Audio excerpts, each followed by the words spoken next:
इस कार्यक्रम के पुण्यार्चक हैं श्री कंवर लाल जी, महावीर प्रसाद जी पाटनी, आर के ग्रुप, मदनगंज, किशनगढ़, राजस्थान।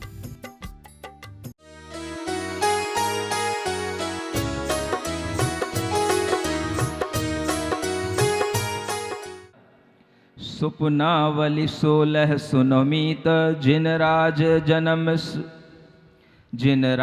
जन्म सूचक पुनीत। ऐरावत हाथी प्रथम दीश मद गीलो गंड विशाल शीश।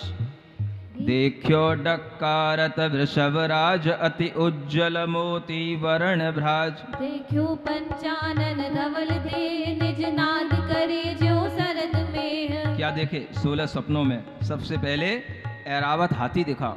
बड़ा ऐरावत हाथी होता है, अपने मद में डोलने वाला, जिसका गंड स्थल, जो उसका माथा होता है, बहुत विशाल होता है। दूसरा स्वप्न देखा, एक ऐसा वृषभ राज बैल है ना, जो उज्जवल मोती के आभरण को अपने गले में धारण किए हुए है, ऐसा सुंदर बैल देखा। तीसरा पंचानन देखा, सिंह, और वो भी कैसा? धवल देह का, सफेद रंग का सिंह देखा, जो नाद कर रहा है, जैसे शरद काल के मेघ सफेद सफेद नाद करते हैं, उनकी गर्जना होती है, ऐसे वो सिंह का नाद दिखाई दे रहा है। देख्यो मणि आसन शोभमान तह हेम कलश कमलासनान। देखी दो पावन पहुपमाल भ्रमरावली बेड़ी अति विशाल। और फिर देखा अगले स्वप्न में कि एक आसन पर लक्ष्मी बैठी है, हेम के कलशों से, स्वर्ण के कलशों से उसका अभिषेक हो रहा है, और 2 पुष्पों की मालाएं देखी, जिन पे भ्रमरों की लाइनें, पंक्तियां, आवलियां जिन पर मडरा रही हैं, ऐसे सुगंधित पुष्पों की मालाएं देखी। और उसके आगे रवि मंडल देखो तम दलंत उदयाचल ऊपर उदयवंत। संपूर्ण ताप निरति विमान तारावली मध्य विराजमान। इसके बाद में एक बहुत प्रचंड देदीप्यमान उदित होने वाला सूर्य देखा, और उसके बाद में तारापति यानी चंद्रमा का विमान देखा, जो अनेक प्रकार के ताराओं के विमानों के बीच में सुशोभित हो रहा है। जलते रत मनोहर मीन जोट देखे जिन जननी पलक ओट। देखे चामी कर कलश तोए अति जल के वारिज ढके सोए। और फिर मीन युगल देखा, मछली युगल को भी देखना, जो पानी में लहरा रही हैं, तैर रही हैं, ये भी शुभ माना जाता है। ऐसे स्वप्न अगर आपको कभी 16 में से एक भी आ जाएं, तो समझ लेना आपके लिए कुछ उस दिन बहुत मंगल होने वाला है, कोई बहुत आपको पुण्य की निधि मिलने वाली है, कोई लॉटरी खुलने वाली है। ये अपने आप सोच लेना आप। अगर ये पुराण पढ़ते पढ़ते भी सपने में अगर ये सपने दिखने लग जाएं, तो समझ लेना कि इस पुराण के पुण्य फल से भी हमको कुछ लॉटरी खुलने वाली है, कुछ अद्भुत मिलने वाला है। क्योंकि सपने में वही दिखता है जो बार बार दिन भर सोचा जाता है और सुना जाता है। तो अगर यही आप सोचें, यही आप सुने बार बार, और अगर आपको इस सपने में ऐसे शुद्ध स्वप्न दिखने लग जाएं, तो समझ लेना कि आपके लिए जीवन में आगे मंगल होने वाला है, और आगे का समय आपका बड़ा ही शुभ और सुख शांति के साथ व्यतीत होने वाला है। ऐसे ही सोने के कलश देखे, जिनके लिए अच्छे अच्छे आभरण जिनके ऊपर चढ़े हुए हैं। देखो कमलाकर कमल छन्न बहु हसी हसन सो रवन। देखियो रे नायर गर्जमान पुनि सिंह पीठ मानिक निधान। फिर एक कमलों से आच्छन्न बहुत बड़ा कमल है, जो अनेक छोटे छोटे कमलों से घिरा हुआ है, और वहां पर अनेक हंसों की पंक्तियां भी हैं।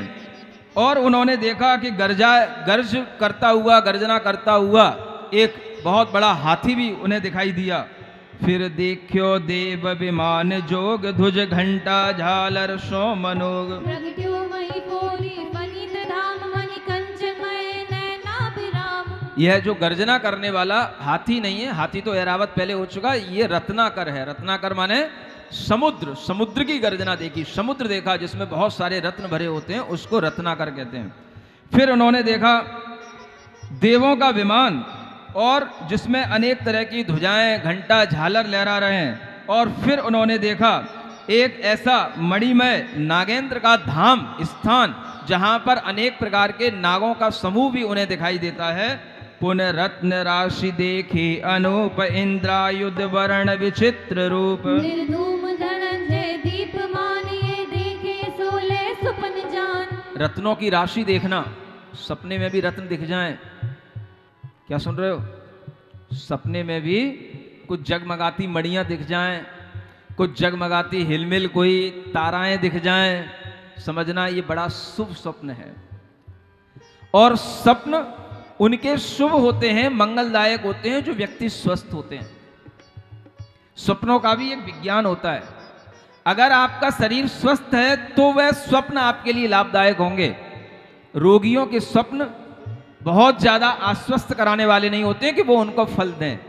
तो स्वप्न फलदायी भी होते हैं और बिना फलदायी भी होते हैं।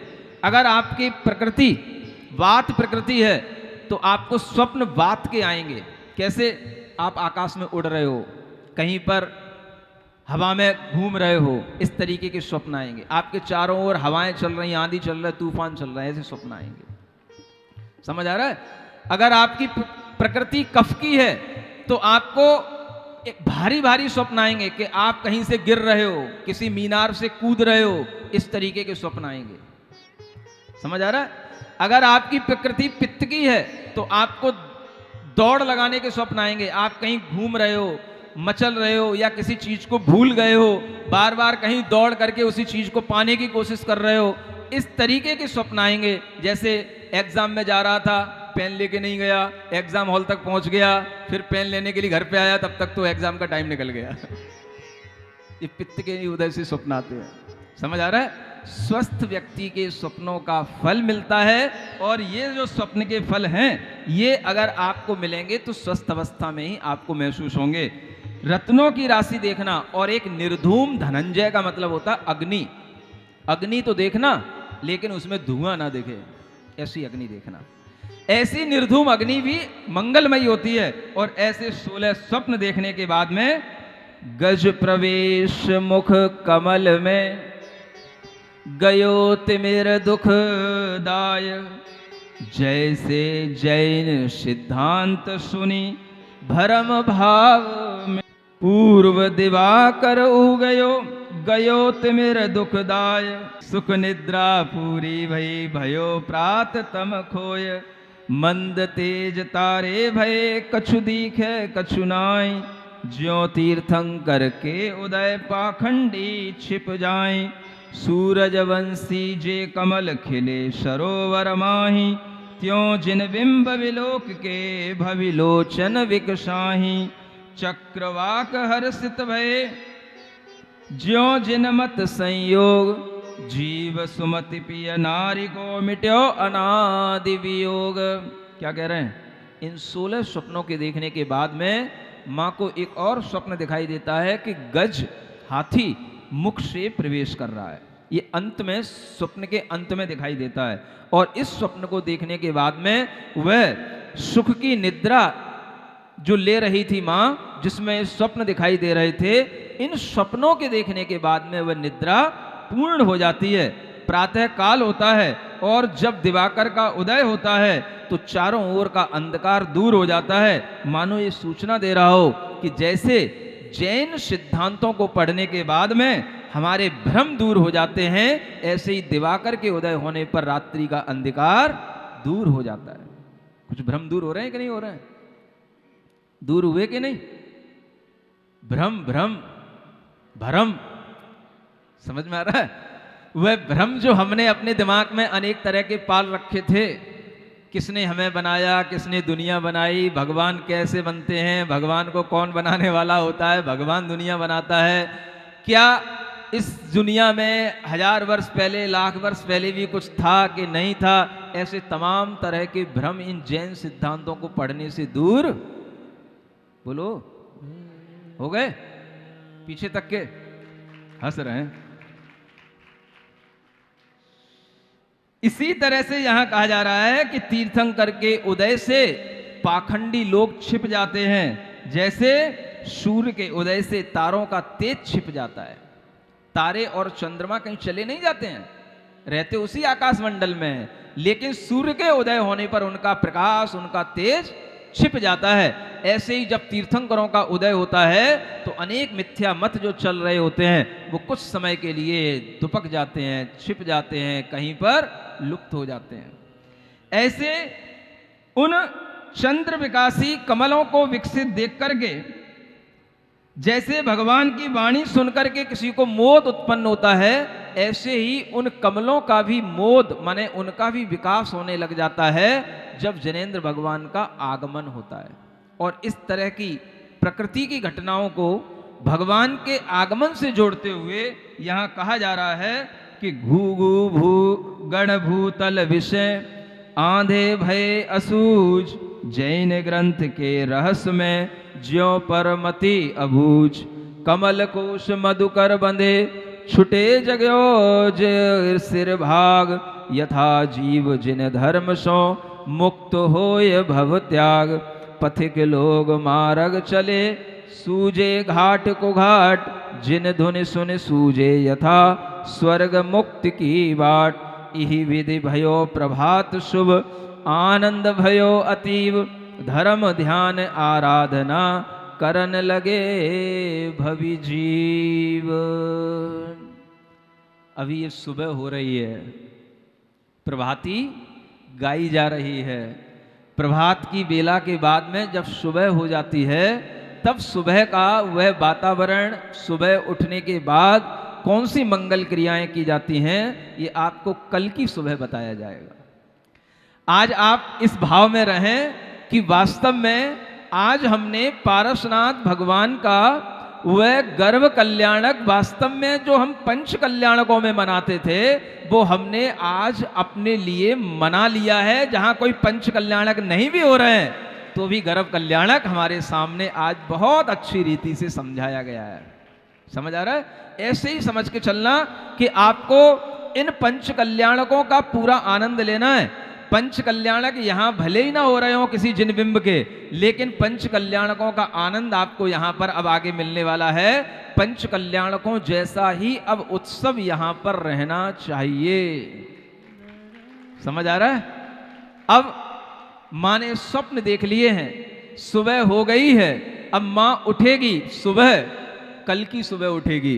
देखना यहाँ पर माताएं बहनें आकर के यहाँ पर बैठे और सुबह होने से पहले यहाँ पर आकर के बैठे ताकि उन्हें ये लगे कि पारसनाथ भगवान की माँ अगर वामा देवी है तो मैं भी कोई ऐसी माँ बनने का भाव लेकर के आऊं कि मेरा भी नाम इस जगत में वामा देवी की तरह लिया जाए, अमर हो। ऐसी माँओं की स्थिति तभी बनेगी जब वो माएँ यहाँ आकर के बैठ करके साक्षात इस पारस कथा को सुन करके आनंद लेंगी। बोलो पारसनाथ भगवान की।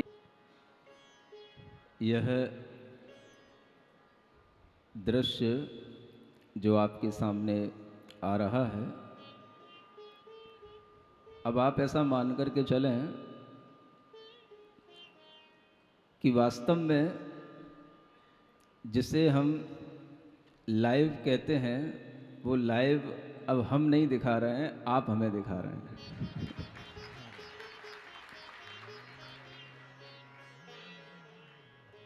आपके मनोभावों में जो उत्साह बढ़ा है और जो लग रहा था कि पारसनाथ भगवान की कथा अब धीरे धीरे समापन की ओर है, आप अब अपना मानस बदलें और ये सोचना प्रारंभ करें कि असली कथा अब प्रारंभ होने जा रही है। भगवान पारसनाथ की कथा का वास्तविक पल देखने को पंच कल्याणकों के माध्यम से भी जो नहीं मिलता वो आपको यहां पर देखने को मिलेगा। क्योंकि जब भी कभी पंच कल्याणक होते हैं तो पंच कल्याणकों में भगवान आदिनाथ के जीवन चरित्र का ही चित्रण किया जाता है। यह आप लोगों के उत्साह का, मनोभाव का परिणाम है कि यहाँ पर आपको पारसनाथ भगवान के पंच कल्याणक देखने को मिलेंगे फ्री में। फ्री में ही कहना पड़ेगा क्योंकि ऐसा होता नहीं है जैसा आप खेल कर रहे थे। तो ऐसा तो कर ही सकते हो कि उसको जो है 1000 की संख्या में ना ले जा करके लाख में ले जाना, जितना तुमने बोला है वो तुम्हारा है, बाकी लाख का उसमें शून्य जो है हमारी तरफ से जरूर रख देना। मुझे पता है कि माता पिता समर्थ हैं, इसलिए कहने में कोई बात नहीं है। आपके मन में ये भाव अब आने लगे हैं कि हम अब पारसनाथ भगवान का अवतरण देखने वाले हैं, उनका अभी हमारे लिए गर्भ कल्याणक का समय चल रहा है। और वह माता जो कल स्वप्न देख रही थी, 16 स्वप्न, कल आपको केवल उनके नाम बताए थे, आज आपने बहुत जल्दी रात भर में ही इतनी साज सज्जा करके उनको लाइव करके दिखा दिया। महिलाएं यहाँ की कुशल तो हैं।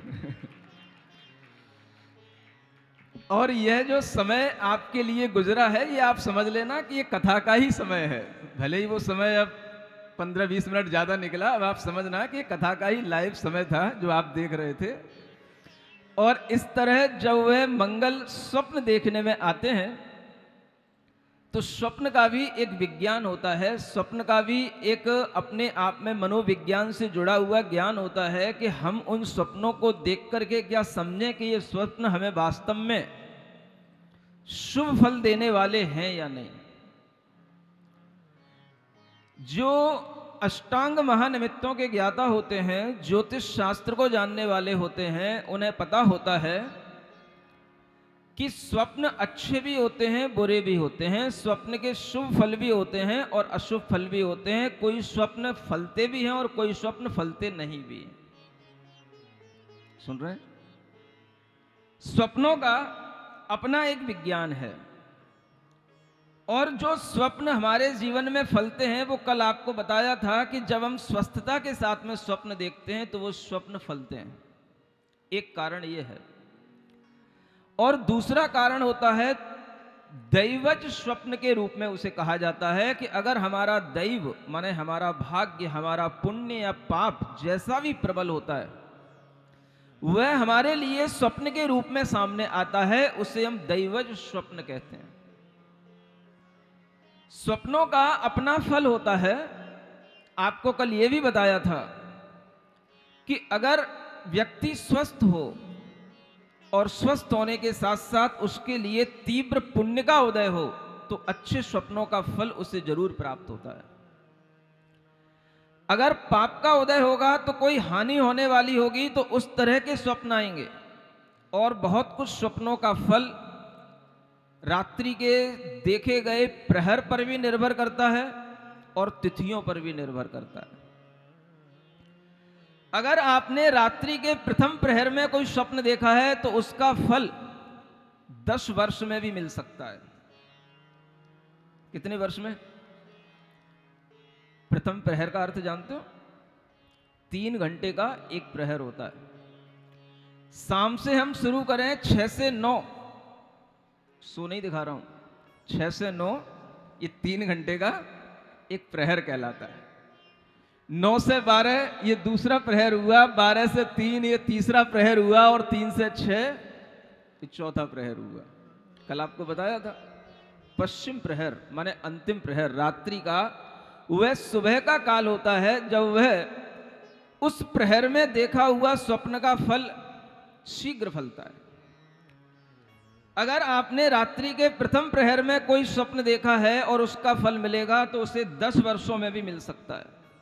रात्रि के दूसरे प्रहर में देखे गए स्वप्न का फल 5 वर्ष में मिलता है।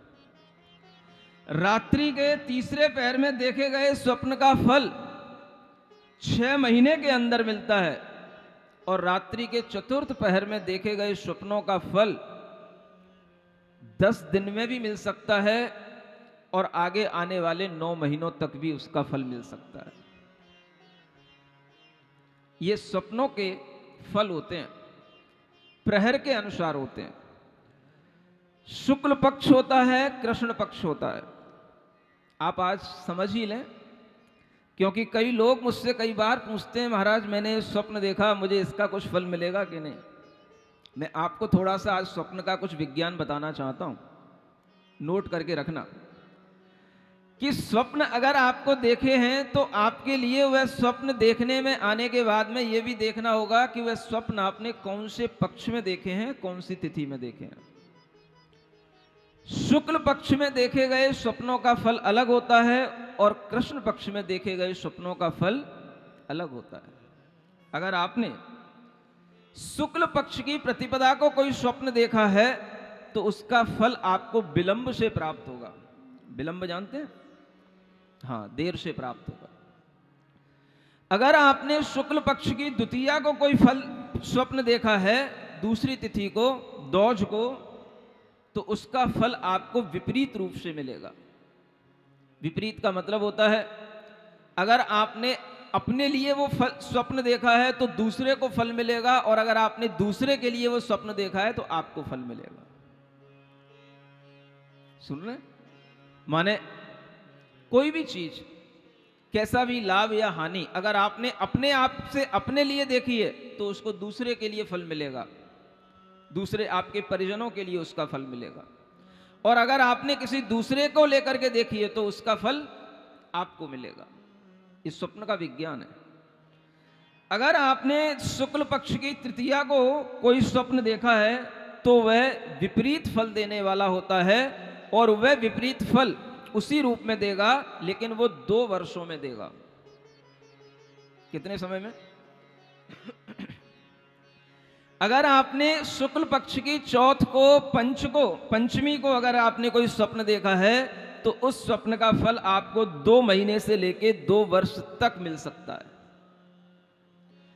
अगर आपने छठी से लेकर के 10वीं तिथि तक कोई भी स्वप्न देखा है तो शुक्ल पक्ष की रात्रि में इन स्वप्नों के देखे हुए फल शीघ्र और सत्य रूप से फलते हैं। ये ध्यान रखना। शुक्ल पक्ष की 6वीं से लेकर 10वीं तक के ये तिथियां शुभ मानी गई हैं, और रात्रि में जो प्रहर है उसका गणित वो आप उसी के अनुसार लगाना जो आपको पहले बताया। इसी तरह से 11 से लेकर के 12वीं तिथि तक देखे गए स्वप्नों का फल विलंब से मिलता है, और 13 और 14 की तिथि को देखे गए स्वप्नों का फल मिथ्या होता है, कुछ नहीं होता है। पूर्णिमा को देखे गए स्वप्न का फल शीघ्र फलता है। यह शुक्ल पक्ष की आपको बात बताई। इसी तरह से कृष्ण पक्ष की प्रतिपदा को देखे गए स्वप्न का फल निरर्थक होता है, कोई उसका फल नहीं होता है। अगर आपने कृष्ण पक्ष की द्वितीया को वह फल कोई स्वप्न देखा है तो उसका फल आपको 5 वर्ष में मिलेगा। अगर आपने कृष्ण पक्ष की तृतीया और चतुर्थी को कोई स्वप्न देखा है तो उसका फल मिथ्या होगा, कोई फल नहीं होगा। पंचमी और 6वीं तिथि को अगर आपने वह स्वप्न देखा है तो उसका फल 2 महीने से लेकर के 3 वर्ष तक आपको मिल सकता है। और सप्तमी को देखा गया, कृष्ण पक्ष की सप्तमी को देखा गया स्वप्न अवश्य फलित होता है।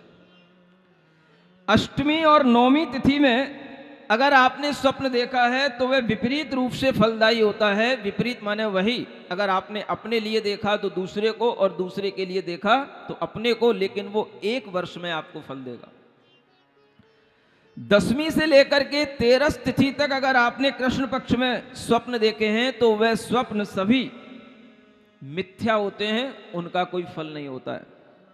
और चतुर्दशी को देखे गए स्वप्न सत्य होते हैं और शीघ्र फलदायी होते हैं।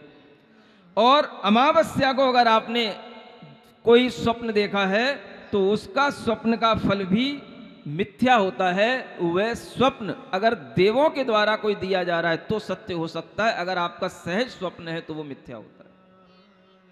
ये स्वप्न का विज्ञान आप लोगों को ध्यान में रखना है।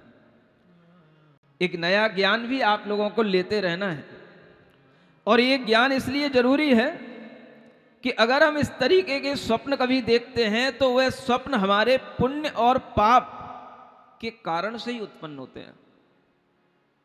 कभी कभी लोग कहते हैं स्वप्नों में देखने में वह आता है जिसे हमने कभी देखा हो। स्वप्नों में देखने में वह आता है जो हमारा देखा सुना अनुभूत किया हुआ हो। इस तरीके के भी स्वप्न होते हैं। स्वप्न भी कई प्रकार के होते हैं। जो चीजें हमने देखी हैं, सुनी हैं, अनुभूत की हैं, हमारे विचारों में चलती रहती हैं, वो भी हमारे लिए स्वप्न का विषय बन जाती हैं, लेकिन उन स्वप्नों का कोई फल नहीं होता। जो दैवत स्वप्न होते हैं, सहज स्वप्न होते हैं, स्वास्थ्य के अनुरूप स्वप्न होते हैं, उन स्वप्नों का फल हमें अवश्य मिलता है। और कभी कभी स्वप्नों में हमें वो भी चीजें दिखाई देती हैं जिन्हें हमने कभी देखा नहीं हो। आप लोग सभी सावधानी पूर्वक सुन रहे हैं, पीछे तक। एक बात मैं आपको आज बताना चाहता हूं कि स्वप्न के फल हमारे जीवन में आते हैं, लेकिन वह स्वप्न हमारे लिए जरूरी नहीं कि हमने उनके बारे में कभी देखा हो, सोचा हो। बहुत पहले जब इस आत्मा को वैराग्य नहीं हुआ था, तब कुछ समय पहले एक स्वप्न देखा गया, वैराग्य होने के कुछ वर्ष पहले। और वह स्वप्न कुछ अद्भुत था। दो आचार्य एक साथ बैठे हुए देखे। एक मंदिर के बाहर, जैसे कोई स्लैब जहां पर बैठने का स्थान होता है, ऐसे स्थान पर दो आचार्यों को देखा। और उन दो आचार्यों को आपस में बात करते हुए देखा, हंसते हुए देखा, और हंसने के बाद में फिर वह स्वप्न छूट गया।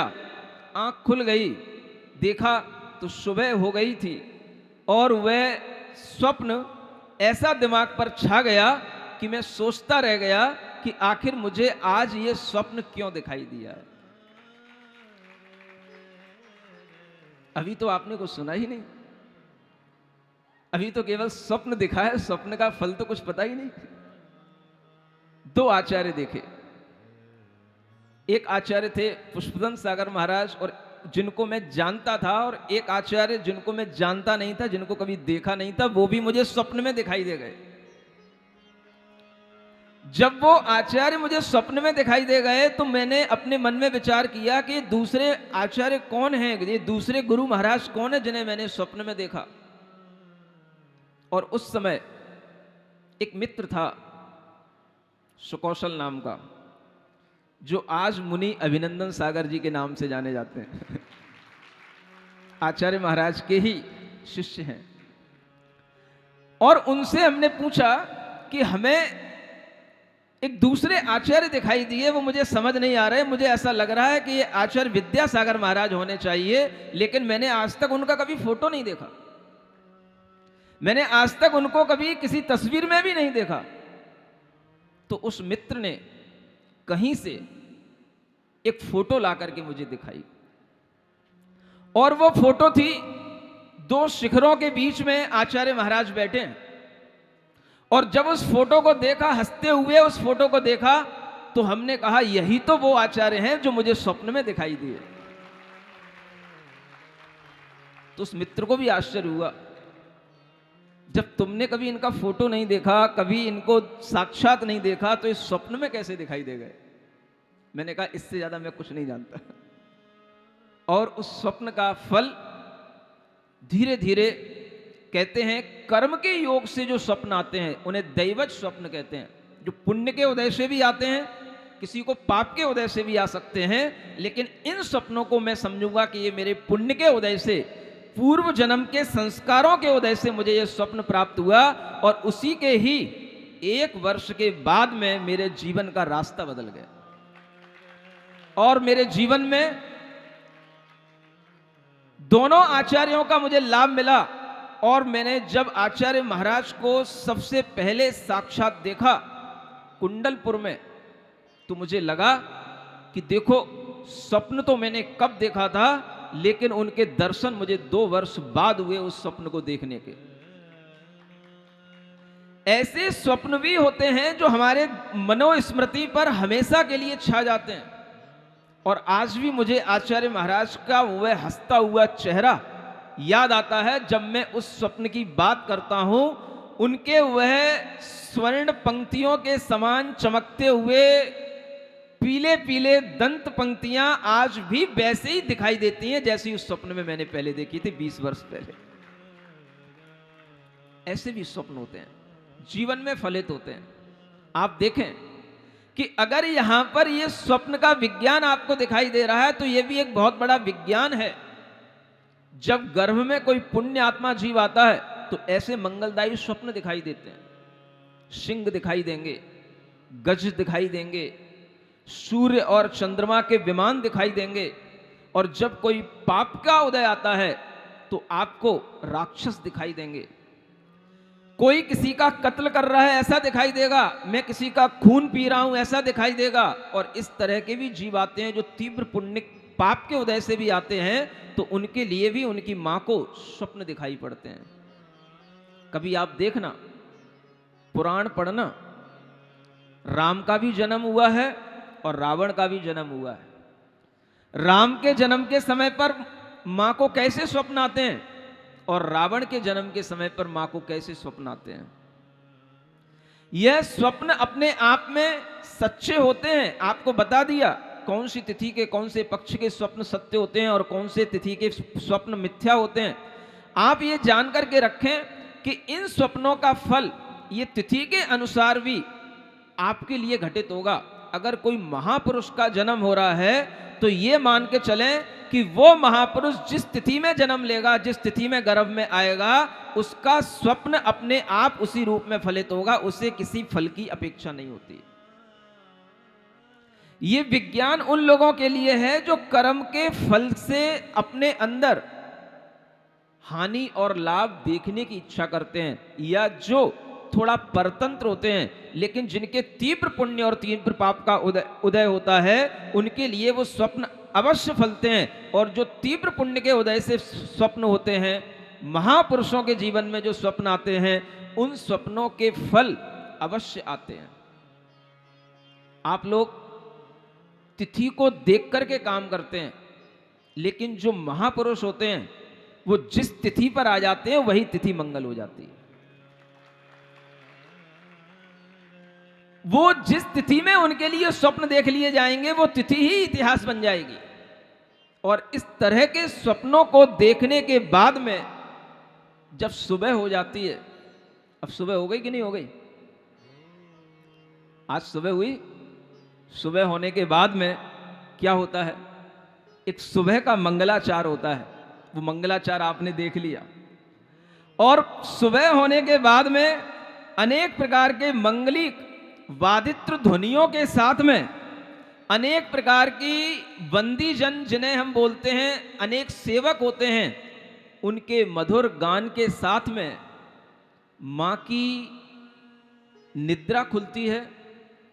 मां सैया से उठती है और अपनी मांगलिक क्रियाओं को करने के बाद में वह अपने पति राजा अश्वसेन के पास पहुंचती है। और ये कथा अब इसी रूप में आगे बढ़कर के आपके सामने आ रही है। मंगल भवन अमंगल हारी, सुख संपत सब ही घर आवे, मंगलिक वादित्र धुनि सुनि बंदी जन गान, उठी सेज तज सुख भरी धर्यो ही ये शुभ ध्यान, सामायिक विध आदरी पंच परम पद लीन, और उचित स्नान विलेपन की। ये मंगलाचार कहलाता है। सुन रहे हैं? बड़े बड़े महापुरुष, महारानियां, महाराजा सुबह उठने के बाद में, अपनी सुबह देखने के बाद सबसे पहले प्रसन्न होकर के अपनी सैया से उठने के बाद में सामायिक का आचरण करते हैं, सामायिक भाव में बैठते हैं, पंच परमेष्ठी के चरणों में अपने मन को लगाते हैं और पंच परमेष्ठी का ध्यान करके अपने अंदर शुभ ध्यान लाते हैं, शुभ भाव लाते हैं, और फिर उसके उपरांत स्नान, विलेपन आदि की जो क्रियाएं होती हैं वो सब की जाती हैं। सुन रहे हैं? सुबह अगर ऐसी हो तो उसी को मंगल प्रभाती कहा जाता है, और ऐसा मंगलाचार अगर सुबह सुबह हो जाता है तो दिन भर मंगल रहता है। ऐसा मंगल करने का भाव हर एक जीवात्मा का होना चाहिए कि सुबह उठने के बाद सबसे पहले हम आत्मा का ध्यान करें, पंच परमेष्ठी का ध्यान करें, नमोकार के जाप के माध्यम से पंच परमेष्ठी के चरणों में अपना मन लगाएं, और इस तरह से शुभ ध्यान से अपना मंगलाचरण करके उस प्रभात को शुभ बनाएं, मंगल बनाएं, और फिर देखें आपका पूरा दिन भी मंगल होगा, और इसी तरह के मंगल वातावरण से फिर आपको पूरा दिन उत्सव के रूप में दिखाई देगा। आपके लिए अगर ये उत्सव आज दिखाई दे रहा है तो ये आपके इन्हीं प्रकार के किए हुए मंगलों का फल है। प्रत्येक व्यक्ति सुबह भगवान के दर्शन करता है, नमोकार का जाप करता है, सामायिक करता है, और उसी के पुण्य से जब इस तरह से वह पुण्य फल फलता है तो हमारे सामने सब ये मंगल वातावरण दिखाई देने लग जाते हैं। देखते हैं कि वह वामा देवी और आगे क्या कर रही हैं। पहले शुभ आभरण तन, सुंदर वसन सुरंग, कलप वेल जंगम किधो चली सखी जन, अर्धाश राज सिंहासन भूप तब बैठे सभा सुथान, देवी आवत देख के कियो उचित सन्मान, अर्धासन बैठन दियो जोग बचन मुख भास, यो रानी विकसित वदन बैठी भूपति पास, सभा लोक तारे विविध भूपति चांद स्वरूप, श्री वामा स्वामी 16 सुपन हम देखे पश्चिम रैन, श्री मुखते कहो श्रवण सुख देन, अश्वसैन भूपाल तब बोले अवधि विचार, एक चित्त कर देवी तुम सुनो सुपन फल। वह वामा देवी अश्वसेन राजा के पास पहुंचती हैं, और राजा अपने राज सिंहासन पर बैठे थे, आधा सिंहासन उन्हीं के लिए खाली रहता है, बाकी सब प्रजाजन नीचे अलग बैठे होते हैं, और वह देख करके ऐसा लगता है कि वह राजा एक चंद्रमा की तरह सुशोभित हो रहे हैं, आसपास बैठे हुए तमाम जन ताराओं की तरह सुशोभित हो रहे हैं। और जब वह राजा के बगल में वह रानी वामा देवी बैठ जाती हैं तो ऐसा लगता है कि वह चंद्रमा की चांदनी चारों ओर फैल करके उस परिसर को प्रसन्न कर रही हो।